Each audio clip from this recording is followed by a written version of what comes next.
Bonjour à tous et bienvenue sur Développement Facile.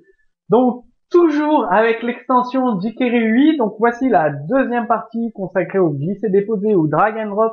Donc dans le cours précédent, nous avons vu ensemble les éléments dragables, déplaçables. Et là dans ce cours, on va voir ensemble les éléments droppables. Là où c'est les zones de réception. Ce que j'appelle c'est la droppable, c'est en français la zone de réception. Donc sur une div, sur une image, enfin sur ce que vous voulez, utilisez la méthode jQuery droppable pour créer une zone de réception. Donc vous aurez un élément dragable qui se déplace sur une zone droppable où on peut le poser, une zone de réception tout simplement.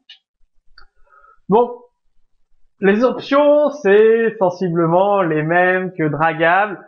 Donc, vous les connaissez, sinon je vous renvoie au cours précédent où j'ai listé toutes les options. Ici, elles sont toutes listées, les options. Donc, il suffit de mettre la vidéo sur pause, c'est en français. J'ai toujours mis des exemples pour les utiliser. Tout simplement, donc je passe vraiment très très vite sur toutes les options, parce que vous les connaissez maintenant par cœur, surtout si vous avez vu le cours précédent. Les méthodes, c'est exactement les mêmes avec destroy, disable, enable et options. Vous avez la méthode widget également. Les événements, c'est les mêmes avec activate, create, deactivate, drop, out, over. Donc out, c'est lorsque ça se déclenche lorsqu'un élément déplaçable quitte la zone de réception. Et over, c'est lorsqu'un élément déplaçable survole la zone de réception. Il y a deux nouveaux événements par rapport à droppable. Donc voilà, je vous les liste. Et vous avez l'option Active Class qui permet de mettre en évidence la zone de réception grâce à une classe CSS. Donc l'utilisateur, il prend un élément, il veut le déplacer. La zone de réception va être en surveillance pour lui indiquer qu'il peut le déposer ici tout simplement. Vous pouvez ajouter une confirmation pour l'utilisateur pour confirmer qu'il veut déplacer l'élément dans la zone de réception. Donc vous pouvez le confirmer. Vous avez l'option accept qui permet de spécifier parmi les éléments déplaçables, vous avez plusieurs éléments qui se déplacent, mais ils ne vont pas tous dans la zone de réception. Donc l'option accept permet de gérer ça.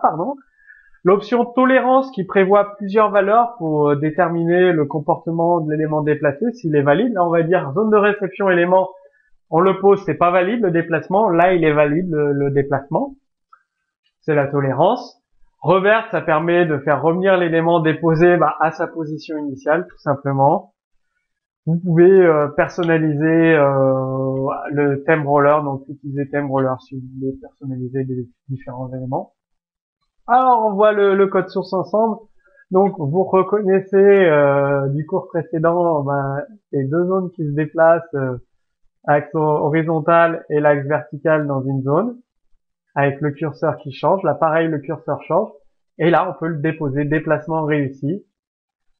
Déposez-moi ici. Donc là, hop, là c'est bon, la couleur change, on peut le déposer. Là, hop, le dépôt ne fonctionne pas.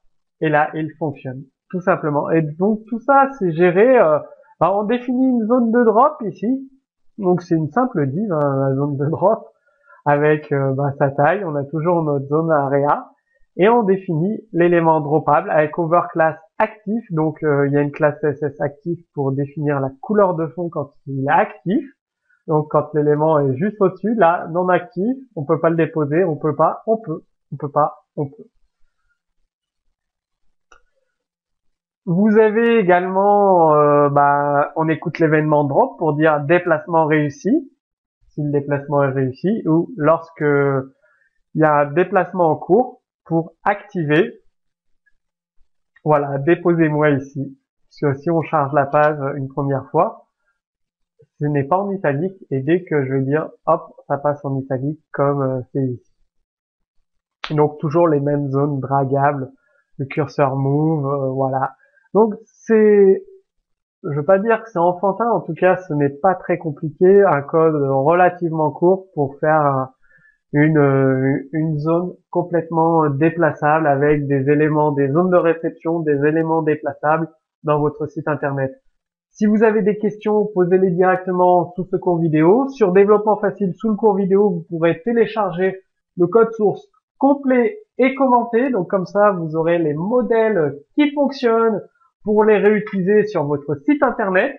Je vous invite dès maintenant à cliquer, il y a une image vidéo 2 là au-dessus de cette vidéo ou en dessous. Donc dans la vidéo 2, je vais vous expliquer comment tirer tout le potentiel des frameworks jQuery, framework Dojo, de l'extension jQuery 8. Donc vous allez apprendre à les utiliser à travers une multitude d'exercices. Tout est expliqué en détail dans la vidéo 2, comment je vous accompagne personnellement. Donc cliquez sur l'image en haut, vidéo 2, et en dessous de cette vidéo 2. Et moi je vous dis à très bientôt sur Développement Facile.